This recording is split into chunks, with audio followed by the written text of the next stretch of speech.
तो hello everyone. आज हम लोग मल्टीपल प्रॉब्लम सॉल्व करेंगे on the basis of last problem that we have solved. So in the last video हमने क्या किया था, सॉल्व किया था problem subarray sum equal to K. Okay, हमने उसका ब्रूट फोर्स सॉल्यूशन देखा था, ब्रूट फोर्स का ऑप्टिमाइजेशन देखा था। ऑप्टिमाइजेशन के बाद हमने प्रीफिक्स सम और हैश मैप का यूज़ करके जो टारगेट बेस्ड क्वेरी का अप्रोच होता है उस पे हमने फोकस किया था और उस क्वेश्चन को सॉल्व किया था। तो अब इंटरव्यू में बहुत सारे क्वेश्चन पूछे जाते हैं on the basis of that question only. So उन क्वेश्चंस को हम देखेंगे, उन क्वेश्चन को सॉल्व कैसे करेंगे और वो चीज़ अप्लाई कैसे होगा वो हम लोग देखेंगे। तो इस वीडियो का प्री रिक्वेस्ट है कि लास्ट वीडियो ज़रूर देखें। अगर आपने नहीं देखा है तो वीडियो को मैं डिस्क्रिप्शन या फिर पिन कमेंट में डाल दूंगा और ये सब प्रॉब्लम की लिस्ट भी मैं पिन कमेंट में डाल दूंगा, तो आप चेकआउट कर सकते हो। ओके, तो पहली प्रॉब्लम है हमारा काउंट सब एरे सम इक्वल टू 0। तो आप एग्जाम्पल के लिए देख सकते हैं, हमें ऐसे सब एरे का सब एरे निकालना है जिसका सम 0 के इक्वल हो। ओके, तो एग्जाम्पल्स में देखें तो 4 2 -3 1 6 है। तो इसमें बस एक ही ऐसा सब एरे है जिसका सम 0 है, जो कि है 2 -3 और 1। ओके, दूसरा एग्जाम्पल है 4 -4 6 2 -8। तो इसमें दो ऐसे सब एरे हैं जिसका सम 0 के इक्वल है, एक तुम 4 -4 और एक 6 2 -8। ओके, तो आंसर हमारा 2 है। तो इससे कैसे निकालेंगे? तो लास्ट वीडियो में हमने काउंट क्या किया था, सब एरे सम इक्वल टू के, सम इक्वल टू के हमने सर्च किया था। तो अगर ये इक्वल टू 0 अगर किसी ने दे दिया तो ये क्या डिफरेंट प्रॉब्लम है क्या? नहीं डिफरेंट है, क्योंकि यहाँ के की वैल्यू 0 है। बस प्रॉब्लम सॉल्व। तो ये हमारा क्वेश्चन वही क्वेश्चन बन गया जो हमने पिछले वीडियो में सॉल्व किया था कि subarray sum equal to के, जहाँ के की वैल्यू कुछ रहती थी। ओके, जैसे एक्स रहती थी, लेकिन यहाँ पे के की वैल्यू हमेशा 0 रहेगी। तो हम उसी तरीके से इसको सॉल्व कर सकते हैं। तो मैं इस वीडियो में सॉल्व करके नहीं बताऊंगा, उसकी अप्रोचेस बताऊंगा, आप उसे सॉल्व कर सकते हैं। मैं उसका पिन कमेंट में लिंक दे दूंगा। ओके, दूसरा क्वेश्चन है हमारा count the number of subarray which has equal number of zeros and ones. तो हमें ऐसे सब एरे को काउंट करना है जिसमें equal number of zero and ones आ रहे हैं। ठीक है, तो अगर हम इस एग्जाम्पल को देखें तो इसमें टोटल आंसर 8 है, जिसमें आपका एक ये वाला part equal number of zero and ones, और एक ये वाला पार्ट, एक ये वाला पार्ट, 3 हो गए, 4 हो गए।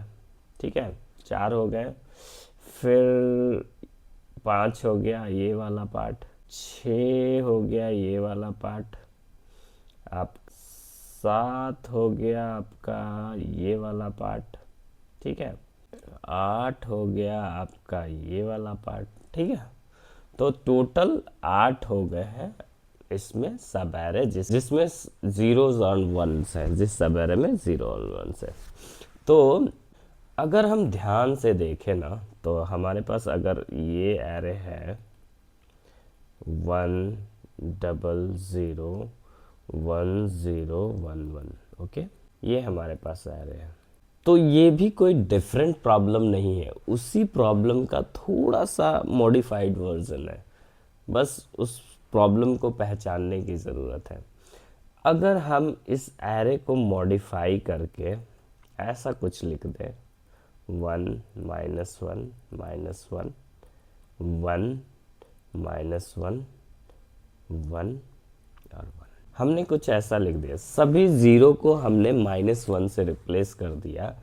तब ये क्वेश्चन क्या बन गया कि subarray sum equal to 0, count the subarray sum equal to 0। क्यों? क्योंकि अगर इक्वल नंबर ऑफ -1 और 1 रहेंगे, दैट मीन्स 0 एंड 0 को हमने -1 से रिप्लेस कर दिया, तो अगर कहीं भी इक्वल नंबर ऑफ 0 और -1 होगा तो क्या होगा कि वो उसका सम 0 हो जाएगा। जैसे इसमें इक्वल नंबर ऑफ 0 एंड 1 है, तो अगर हमने -1 से रिप्लेस कर दिया है तो इसका सम क्या हो जाएगा? 0, राइट। तो एक सब एरे हमें मिल गया। अब लेट्स से इस वाले में इक्वल नंबर ऑफ जीरोज है, जीरोज एंड वंस है, ओके। 2 0 हैं, 2 1 है। अगर हम इस पार्ट का सम निकालेंगे तो क्या होगा? 0 होगा, क्योंकि 1 -1 कट जाएगा, फिर -1 कट जाएगा, 0 आ जाएगा, ओके। तो हमने इस प्रॉब्लम को भी डिराइव कर दिया कि count the subarray sum equal to 0। तो ये मॉडिफिकेशन भी बहुत पूछा जाता है क्वेश्चंस में। अगर आप क्वेश्चन देखना चाहते हैं तो क्वेश्चन आपका गीक्स पे अवेलेबल है, जिसमें इक्वल नंबर ऑफ 0 एंड 1 है, ओके। ये क्वेश्चन लीड कोड पे भी अवेलेबल है, लेकिन उसमें हमें काउंट नहीं करना है, उसमें मैक्सिमम लेंथ बताना है। मैक्सिमम लेंथ कैसे बताना है वो हम नेक्स्ट वीडियो में डिस्कस करेंगे, ओके। तो ये क्वेश्चन भी हमने सॉल्व कर लिया। ये भी क्वेश्चन का प्रीवियस प्रॉब्लम्स का वेरिएशन है। थर्ड प्रॉब्लम हमारी आती है, count the number of subarray some divisible by के। अगर ये प्रॉब्लम को देखें तो ये प्रॉब्लम लीड कोड पे ऑलरेडी अवेलेबल है, ओके। तो यू कैन सी दैट ये बहुत सारी कंपनी में पूछा भी गया है, टॉप कंपनीज में पूछा गया है, ओके। इसमें आपको एक इंटीजर एरे दिया हुआ है नम्स और एक के की वैल्यू दी गई है। Return the number of non empty sub array that have sum divisible by k, जिसका सम डिविजिबल बाई के है। तो मैंने फर्स्ट वीडियो में ही डिस्कस किया था कि हमारे प्रीफिक्स सम के 2 एप्लीकेशन होते हैं, एक रेंज क्वेरी बेस, एक टारगेट बेस। अब हम लोग रेंज क्वेरी बेस तो हमने सॉल्व कर लिया, टारगेट बेस्ड क्वेश्चन हम लोग सॉल्व कर रहे हैं। तो इसमें भी एक टारगेट दिया हुआ है जिसमें ऐसा सम निकालना है जिसका डिविजिबल बाई के हो। के की वैल्यू हमें दी रहेगी। जैसे एग्जाम्पल 4 5 0 -2 -3 एंड 1 एरे है, के की वैल्यू 5 है, आउटपुट 7 है। There are 7 subarray with sum divisible by 5। तो अगर इसका सम निकाले हम तो इसका सम 4 + 5 9, 9 1 10, 10 - 5, 10 - 5 5, and 5 is divisible by 5. That is why it is counted. That's why it is counted to in a sub array, okay. तो ये भी प्रॉब्लम कुछ नई प्रॉब्लम नहीं है। हमने फर्स्ट प्रॉब्लम क्या सॉल्व की थी? काउंट सब एरे सम इक्वल टू के, ये हमने कर लिया है प्रॉब्लम। अब हमें क्या निकालना है? हमें सब एरे सम, ऐसा सम निकालना है जिसका मॉड्यूलो करे ना, मॉड्यूलो के से करे तो 0 हो जाए, ठीक है। ये सम हमें निकालना है, ठीक है। तो सब एरे सम इक्वल टू के की तरह ही है, लेकिन बस एक सम की जगह इसने डिविजिबल बाई के कर दिया है। सम इक्वल टू के ना करके डिविजिबल बाई के कर दिया है। तो ये एक टारगेट बेस्ड क्वेश्चन है और इसका सॉल्यूशन भी इसी में एग्जिस्ट कर रहा है, ठीक है। तो मेक श्योर आपने जो पुराना वीडियो नहीं देखा ना, तो जाके देखे जरूर, उससे आपको क्लियर पता चलेगा। तो उसमें हम क्या कर रहे थे कि फॉर लूप चला के हम निकाल रहे थे आपका करंट सम हम निकालते थे, current sum plus equal to आपका एरे ऑफ आई, ये करते थे हम लूप में, ठीक है। तो अब हमें क्या करना है, एक रिमाइंडर ले लेना है। इस केस में एक रिमाइंडर लेना होगा जो करंट सम रिमाइंडर आपका के होगा, ठीक है। फिर हमें मैप में चेक करना होगा कि अगर हमने mp डॉट फाइंड, अगर हमने रिमाइंडर ऑलरेडी देख रखा है, mp डॉट एंड, ओके, तो हम क्या कर देंगे, आपका हमने देख रखा है, दैट मीन्स तो हम आंसर में ऐड कर देंगे, आंसर प्लस इक्वल टू आपका mp ऑफ रिमाइंडर। कितनी बार देख रखा है वो हमने नोट रखा था मैप में अपने, ओके। और इंक्रीज कर देंगे आपका रिमाइंडर को इंक्रीज कर देंगे मैप में, रिमाइंडर प्लस प्लस, ओके। तो यही करना है हमें, ओके। लेकिन इसमें एक एज केस भी है। तो इस प्रॉब्लम में अगर हम रिमाइंडर निकाल रहे हैं तो C++ में एक एज केस बनेगा, C और C++ लैंग्वेज में, वो एज केस डिस्कस कर लेते हैं एक बार, ठीक है। तो अगर हम किसी नेगेटिव नंबर का मॉड्यूल निकाल, हम we are dealing with both positive and negative number, तो हमें नेगेटिव नंबर को भी देख कर चलना पड़ेगा, ठीक है। तो अगर हमें ऐसा कुछ सम आ गया हमारा, ठीक है, -1 रिमाइंडर के, ओके, के हमारा 5 था, तो C और C++ में इसकी वैल्यू -1 हो जाएगी, ठीक है। लेकिन हम अगर किसी भी नंबर का रिमाइंडर करते हैं, जैसे 10 का हमने रिमाइंडर लिया 3 से, ठीक है, तो इसकी वैल्यू तुम्हारी लाई करेगी 1 0 1 2 के बीच में, ओके, किसी का भी। तो अगर हमारा 0 से k-1 तक लाई करेगा, तो अगर हमारा के से हम रिमाइंडर कर रहे हैं तो उसका वैल्यू 0 से k-1 तक के बीच में रहेगी, इससे ज़्यादा नहीं जाएगी। लेकिन ये चीज़ हमारा ब्रेक कर दे रहा है, क्योंकि ये तो नेगेटिव नंबर आ जा रहा है। तो इसको हैंडल करने के लिए हमें क्या करना पड़ेगा कि अगर हमारा रिमाइंडर जो हमने कैलकुलेट किया था वो लेस देन 0 जा रहा है, तो हम क्या करेंगे, रिमाइंडर में ना प्लस इक्वल टू के जोड़ देंगे। ये के क्या करेगा, उसका जो एग्जैक्ट पॉजिटिव इक्विवेलेंट है ना, उसके पास लेके चला जाएगा।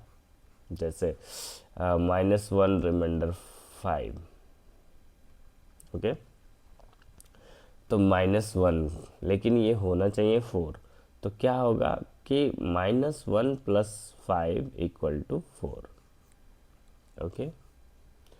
तो अगर हम करंट सम हमारा लेट्स से 4 हो रहा है, ठीक है, -1 करने पे, ठीक है। तो अगर रिमाइंडर किया हमने, तो ये क्या करेगा, उसके इक्विवेलेंट पॉजिटिव पे हमको लेके चला जाएगा, और हम कभी भी हमेशा इसी रेंज में रहेंगे, ठीक है, 0 से k-1 के रेंज में रहेंगे।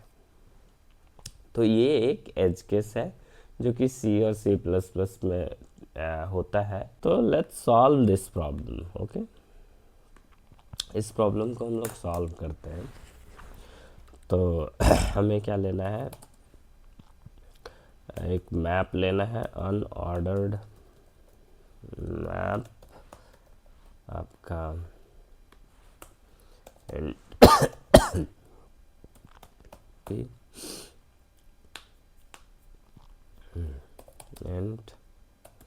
आंसर। ओके, उसके बाद हम अपना एक करंट सम होगा हमारा, ठीक है।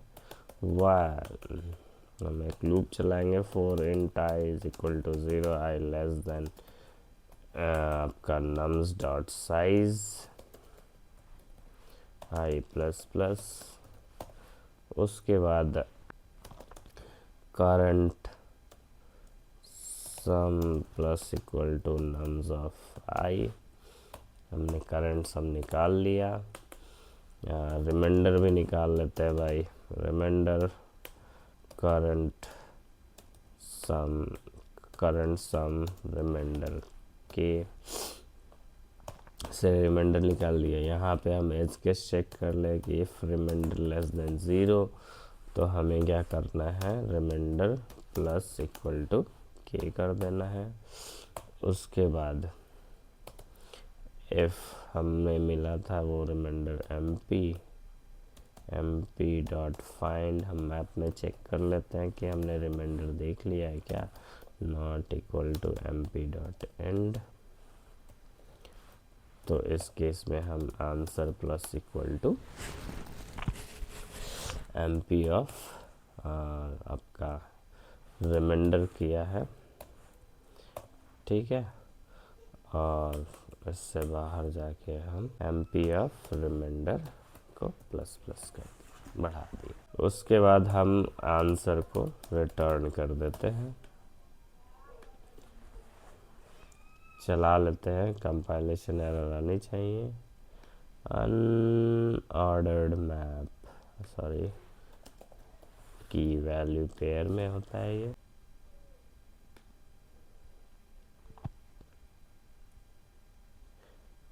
रॉन्ग आंसर 0, क्या इशू हो गया, ओह I have missed the case, the B's case I have missed. So wrap up 0 को हमने एक बार देख लिया है, ओके। तो अब एक्सेप्टेड हो गया, सबमिट कर देते हैं क्वेश्चन को, और ये क्वेश्चन सबमिट एक्सेप्टेड, ओके। सो आपने देखा कि वो पुराने प्रॉब्लम को ही हमने कैसे मॉडिफाई कर करके सॉल्व किया। अगर आपने वो वीडियो नहीं देखा तो इस वीडियो से पहले ज़रूर जाके देखें, उसमें मैंने बहुत अच्छे से समझाया है कि क्या कैसे हम उसे सॉल्व कर सकते हैं इस टाइप के प्रॉब्लम्स को। नेक्स्ट वीडियो में हम मैक्सिमम निकालने की कोशिश करेंगे, मैक्सिमम सब एरे जिसका सम कुछ टारगेट रहे, कुछ टारगेट दिया रहेगा, उसमें हमें मैक्सिमम लेंथ निकालनी होगी, ठीक है। अगर आपको ये वीडियो अच्छा लगा हो तो प्लीज़ मेरे चैनल को सब्सक्राइब कीजिए, लाइक कीजिए, और वीडियो को जितना हो सके शेयर कीजिए ताकि मुझे मोटिवेशन मिले वीडियो बनाने की। Thank you, thanks for joining.